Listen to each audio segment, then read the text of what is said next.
Good afternoon, everyone. Hope things are well. We are currently here inside my hotel room in Southampton. I am in an absolute state today, and things have not been going well for me. I swear down, 1 a.m., you will see it in the overnight stay vlog. 1 a.m., I hear a voice and just noises outside my hotel room door. So I have a look through the door, have a look through the peephole.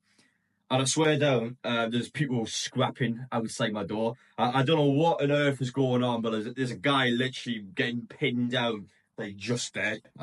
It was just so noisy, and I wasn't able to sleep, and the bed's crap, and it's just been a nightmare. Everything about this has been a nightmare so far.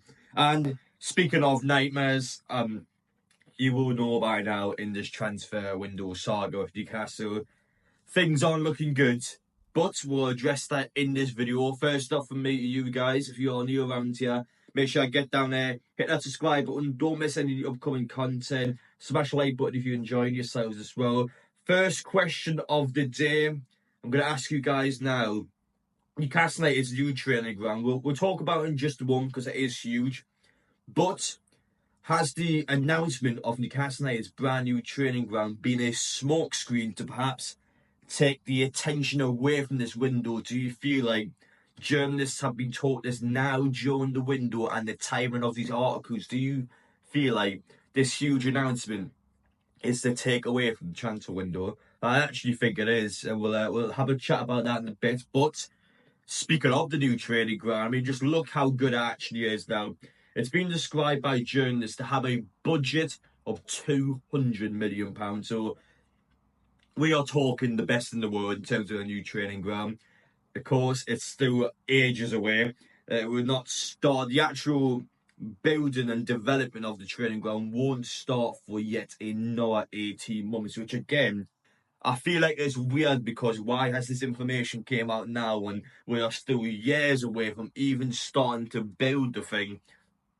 But you're talking within a budget of £200 million, and Craig Hope has also stated that this individual has built Tottenham Stadium, he's built Real Madrid's training ground. We are talking the best architectures in the world, and we are, of course, talking about this. I feel like was going to be one of the best training grounds in the world. I remember Leicester City had a real famous one a few years ago, which was just all over social media. There was such a high level of attention, and I think this would trump that. Newcastle and the FFP, of course, can't spend what they would like, but training grounds don't factor into FFP, so Newcastle just went, £200 million, and let's just put it all in there. And it does tell us a couple of things. Now, it tells us in a positive point of view that the PAF is still heavily invested in Newcastle United. For some reason, I've seen a lot of comments on social media. Now, I know the transfer window hasn't been well for Newcastle, but I've seen a lot of Newcastle fans almost question the loyalty of the public investment fund. Are they actually here to invest in Newcastle? Well, that definitely tells me that you're £200 million just on the training ground. That is serious money.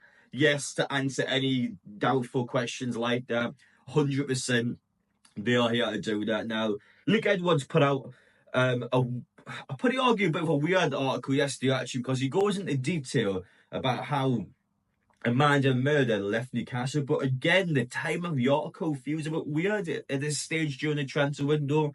And one of the points he made is that he's claimed that Newcastle don't go in for players as much as it did while Amanda Murder were at the football club.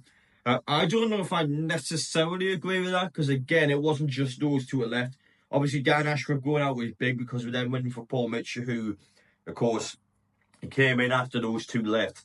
And again, there has been a lot of restructuring going on.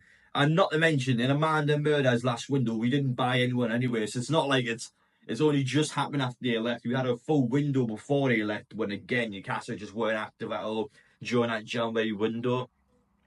But as much as I love Amanda Murder, again, we had to sell Anderson and Minter because we didn't have the funds available, and we were just knackered under PSR. So as much as I love them, again, I still feel like we might make a video go into more detail at an appropriate time, but I still feel like Newcastle are better off without them. As much as I love them, they are absolute legends, but they just don't have money. They just don't have money.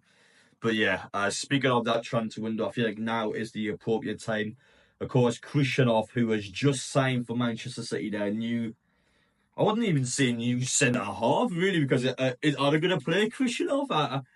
Man City really wanting to play Khusanov. I don't know. I can't imagine in a grand scheme, long-term plans where Khusanov would fit in. It just feels like City signed him almost just to stop Newcastle and anyone else getting him in.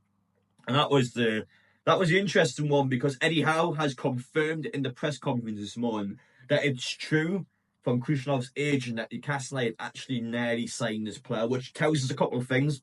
First off, this was not reported anywhere by our local journalists. I don't remember anyone on our local journalist site that actually had any information or had any reports put out about this. And considering how close this signing sounded, again, like this sounded like it was actually close. And then Manchester City, of course, once they get involved, you can't really blame Eddie Howe, Paul Mitchell, and the PIF on that. I've seen some fans claim that Newcastle were too slow. I mean, it's Man City. What do you want us to do? Manchester City have just came in. They've got all the money in the world where under PSR and the FFP, they can't just buy him no matter what. 60, 70, 80, it doesn't even matter how much money they just got that much more money that they are allowed to spend. Newcastle could not compete against City. We just can't do it. Yes, City have dropped off a little bit this season, but they're still above Newcastle in the league. And again, they've got so much money they can spend, so Newcastle just couldn't win this battle no matter what. And I can't really blame Newcastle for, but what I can blame Newcastle for, and what I'm still perplexed by, is that Eddie Howe is just claiming in the press conference there that he is the only player Newcastle will attempt to buy in this window. Now, of course, he will say that with a pinch of salt, not to give anything away to social media. However, how many transfer windows in a row now have we went through when we haven't attempted to sign a right winger? Bearing in mind, Miggy Almiron is still expected to go within the next couple of days, and Newcastle are still persistent, and we are still, throughout history, just not interested in signing a right winger. How many transfer windows has been? I swear we've been saying this for like 3-4 years now, and we just haven't ever went in for that option. What happens if Jacob Murphy gets injured? What happens if Jacob Murphy gets suspended? What happens if Jacob Murphy drops in form? We don't have any options on the bench. You got to remember again, Miggy is going out of the door, so we don't have a second option anymore. And while I agree with the sale of Almiron, what I can't agree with is why Newcastle haven't went in for an option. Even if it's a loan signing, even if it's somebody that we may not necessarily be that fussed about, just somebody smaller that can just do something. Who got as a second option? We're going to play Usura out wide. I mean, yeah, maybe something that could potentially work in a couple of years, but for now, on a short term, we don't have any options there. That's the truth. We're going to play Trevor Sanusi in the Premier League. What are we going to do? Yeah, and that was the one thing that concerned me quite a lot. It's not the fact that we didn't sign Krishna. It's more the fact that we aren't trying to sign anyone else. We have a massive gaping hole in that wing that I feel like Newcastle have neglected again. And I get that under FFP, PSR, Newcastle aren't going to spend much, if any, at all. But the fact that we haven't looked at that option again, just concerned me a little bit. But that's what social media says. And even though Eddie Howe said that in the press conference, I'm still not entirely believing him. I still feel like Newcastle may, if they see someone I like, they may go in for him, but I'm definitely leaning more towards Newcastle not sign anyone now, because Eddie Howe, I feel like, again, is probably telling us just to try and lower expectations of Newcastle fans. But I don't think we had expectations coming out of this window anyway, did we? Did anyone really have any expectations in this window? I'm going to be honest, at the start, I remember going on a load of mags actually in a show back in, I think it was October now. I think at the time I said Newcastle needed really two signings out of this window. They needed probably one big signing and one loan. But you could have took the big sign out of it since the announcement. Newcastle said that they just couldn't spend without selling. So again, a loan, I felt like it was probably realistic for Newcastle, and that's just something that happened decided to go down for whatever reason. So yeah, I'm going to trust in the club because, of course, they would know a lot more about me in terms of finances, in terms of how Newcastle couldn't spend and move around the window.